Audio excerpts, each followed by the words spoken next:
Hi, welcome back to our YouTube channel. This is Naid Khan. Welcome you all. Student start करते हैं। हम ज़्यादा time waste नहीं करते क्योंकि मुझे लगता है कि आप लोगों के पास में बहुत कम टाइम बचा हुआ है। डरने की कोई बात नहीं, आराम से पढ़ाई करनी है। ठीक है। लास्ट लेक्चर में हमने 10 टॉपिक कवर किए थे। बाकी के जो रिमेनिंग 11 टॉपिक है वो हमें कवर करना है। ध्यान से देखोगे तो सब पिछले वाले क्वेश्चन से जो वैराइटीज है उसी से रिलेटेड है स्टूडेंट, तो डरिए मत आप लोग। Monopolist is a price maker. Monopolist can fix the price of his own product as he control the whole market supply. Yes, both A and R true है और R जो करेक्ट एक्सप्लेनेशन है, क्योंकि मोनोपोली प्राइस मेकर हुआ मतलब कि वो उतना ही प्राइस चार्ज कर सकता है जितना वो चाहे। वो चाहे तो कम प्राइस चार्ज कर सकता है, वो चाहे तो ज़्यादा प्राइस चार्ज कर सकता है। इसीलिए जो करेक्ट एक्सप्लेनेशन है वो हमारा आंसर है वो थर्ड वन है। नेक्स्ट आता है हमारा product differentiation is the main feature of monopolistic competition. Under monopolistic competition all products are perfect substitute to each other. A true है स्टूडेंट, आर फॉल्स है। मोनोपोलिस्टिक कॉम्पिटिशन में product differentiation होता है, लेकिन ये क्या बोला, all products are perfect substitute to each other, ये नहीं होता है। ये लोग सेम होते हैं बट थोड़े से डिफरेंशिएटेड। मैंने याद है आप लोगों को मैगी का एग्जांपल बताया था। मैगी 2 मिनट्स मैगी, फिर पतंजलि का आटा नूडल्स, नॉर सुपी नूडल्स, तो ये क्या है, डिफरेंशिएटेड है पर है तो नूडल्स ही ना। तो वो हमारे मोनोपोलिस्टिक कंपटीशन का फीचर था स्टूडेंट। तो अगर क्लोज सब्स्टिट्यूट बोल दिया, ये क्या बोला, under monopolistic all products are perfect substitute, मतलब कि टोटली उनको हम लोग सब्स्टिट्यूट कर सकते हैं, तो ऐसा नहीं है। ठीक है, इसीलिए करेक्ट एक्सप्लेनेशन जो है वो फर्स्ट है, that is A is true, R is false. Next आता है हमारा index number are statistical devices, ये ट्रू है। देन क्या बोला है, index number measures only changes in the price level over a period of time. A true है student, R false है। याद रखना, क्योंकि सिर्फ प्राइस नहीं देखा है हमने, देखा था ना क्वांटिटी था, वैल्यू था, वॉल्यूम था, दैट इज वाई। तो करेक्ट जो है वो हमारा फर्स्ट है, दैट इज ए ट्रू है, और आर जो है वो फॉल्स है। नेक्स्ट आता है हमारा generally arithmetic mean is use in the construction of index numbers. Arithmetic means is simple to compute compare to other averages. Yes, मैं आपको बता दूं इंडेक्स नंबर कैलकुलेट करने के लिए अरिथमेटिक मीन का यूज़ करते हैं, क्योंकि ये बहुत इजी होता है और कंपेयर करने में भी हमें इजी होता है। तो ये दोनों ही स्टेटमेंट सही है, और जो आर है वो ए का करेक्ट एक्सप्लेनेशन है, इसीलिए हमारा जो आंसर आया वो थर्ड आया। ठीक है। नेक्स्ट है in national income value of only final goods and services produce in the economy are considered. R दिया हुआ है, national income is always express in monetary terms. मैं आपको बता दूं कि दोनों ही ट्रू है। हमारा जो करेक्ट ऑप्शन है वो है फोर्थ वाला, दोनों ही ट्रू है। लेकिन ये जो आर है इसका प्रॉपर एक्सप्लेनेशन नहीं है, क्योंकि यहाँ पे only final goods and services की बात हो रही है और यहाँ पे पैसों की बात होती है, जिसमें कोई भी कनेक्शन नहीं है। नेक्स्ट आता है हमारा transfer payment are included in national income. False, transfer payment are not included in national income. अगर आप लोगों ने चैप्टर अच्छे से पढ़ा होगा तो आप लोग याद रखिए वो नहीं इंक्लूड होता है। Transfer payment such as pension, unemployment allowances are a part of government expenditure, ये ट्रू है। ठीक है, तो हमारा जो असर्शन है वो फॉल्स है, लेकिन जो रीजनिंग है वो ट्रू है स्टूडेंट। ठीक है, तो इसीलिए करेक्ट ऑप्शन रहेगा हमारा 2। नेक्स्ट आता है हमारा public expenditure is that expenditure which is incurred by the public authority, that is central, state and local bodies, ये ट्रू है। Public expenditure is undertaken for protection of citizens, satisfying their collective needs and promoting their economic and social welfare। तो हमारा जो railways है, बस BST buses है, ये सारी चीज़ें, तो ये पब्लिक वेलफेयर के लिए जो गवर्नमेंट को ये खर्चे करने ही पड़ते हैं, इसलिए रीजन भी दिया हुआ है। तो ये हमारा जो करेक्ट ऑप्शन होगा स्टूडेंट वो थर्ड होगा, दैट इज ए और आर दोनों ही ट्रू है, और जो आर है वो ए का करेक्ट एक्सप्लेनेशन है। नेक्स्ट आता है हमारा raising debt with the most common activity of any government. Assertion reasoning बोला है, government expenditure generally exceed government revenue, yes दोनों ही है। Both A and R are true, and ये जो करेक्ट एक्सप्लेनेशन, अच्छा मैं समझा दूँ, नहीं तो बोलोगे मिस बहुत फास्ट जा रहे।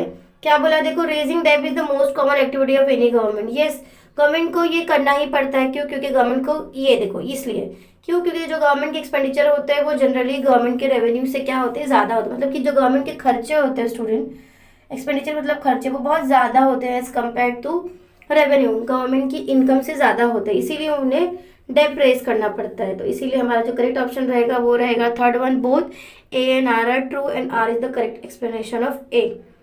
नेक्स्ट आते हैं हम, credit control is an important function of commercial bank, and commercial bank create deposit out of loan given by their given their by leading to credit creation. A false है, क्योंकि मैं बता दूं ये जो कमर्शियल क्या बोले यहाँ पे, क्रेडिट कंट्रोल नहीं स्टूडेंट, क्रेडिट कंट्रोल नहीं, क्रेडिट क्रिएशन। अगर यहाँ पे कंट्रोल की जगह पे क्रिएशन होता स्टूडेंट, क्या क्रिएशन, तो ये ट्रू होता। Okay, commercial bank create deposit out of the loan, yes ना, ये बैंक है और ये सपोज हम डिपॉजिटर्स है, हम जो पैसे देते हैं वही तो वो जो बोरोवर्स होते हैं उनको वो देते हैं, तो हमारी डिपॉजिट से ही क्या करते हैं, वो लोन क्रिएट करते हैं। तो ये स्टेटमेंट जो है स्टूडेंट वो करेक्ट है, लेकिन ये जो स्टेटमेंट है वो रॉन्ग है। क्यों? क्योंकि जो कमर्शियल बैंक होते हैं स्टूडेंट वो क्रेडिट को क्रिएट करते हैं, ठीक है, ना कि कंट्रोल करते हैं। कंट्रोल तो आरबीआई करता है, सेंट्रल बैंक करता है, ठीक है। तो हमारा ऑप्शन क्या आ गया, सेकेंड, ए फॉल्स है और जो है वो ट्रू है। नेक्स्ट आता है हमारा assertion, stock exchange is an important constituent of money market. And next बोला हमारा stock exchange is an organisation in stock bond commodity etcetera traded. मैं आपको बता दूं, मैंने यहाँ पे मार्क किया सेकेंड, ए फॉल्स क्यों किया, क्योंकि मैं आपको बता दूं स्टॉक एक्सचेंज जो है वो मनी मार्केट का कॉन्स्टिट्यूएंट नहीं है, वो कैपिटल मार्केट का पार्ट है, ठीक है। Stock exchange is part of capital market, not money market. बाकी ये ट्रू क्यों किया, ये स्टॉक एक्सचेंज बताया हुआ है कि वो क्या है, is an organisation in which stock bond commodities etcetera are traded, जहाँ पे सारी चीजों की ट्रेडिंग होती है, खरीदी और बिक्री होती है। ट्रेड का मतलब लेन देन होता है, इसीलिए हमारा स्टूडेंट जो करेक्ट आंसर है वो है A is false but R is true. Next आते हैं हम, trade is an engine of growth for an economy, last वाले चैप्टर से, chapter number 10। Trade plays an important role for economic development, ये दोनों ही सही है और ये इसका प्रॉपर एक्सप्लेनेशन है। तो both A and R are true and R is the correct explanation of A. And last one student, finally assertion, balance of trade is also referred as balance of payment, false। Balance of trade is also refer international trade, ना कि balance of payment. Balance of trade include the value of import and export of visible goods and invisible goods, ये true है student. तो हमारा जो correct option है वो है सेकेंड।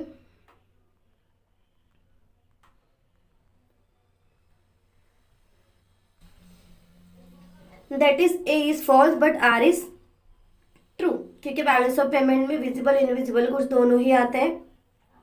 बैलेंस ऑफ ट्रेड का मतलब बैलेंस ऑफ पेमेंट स्टूडेंट नहीं होता, इसीलिए हमारा जो करेक्ट ऑप्शन है वो है second, A is false and R is true.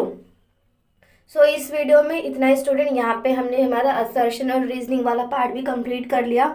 अब हमारा सिर्फ और सिर्फ बाकी है डायग्राम्स और उसके एक्सप्लेनेशन, जो आपका क्वेश्चन नंबर 5 में आता है, ठीक है।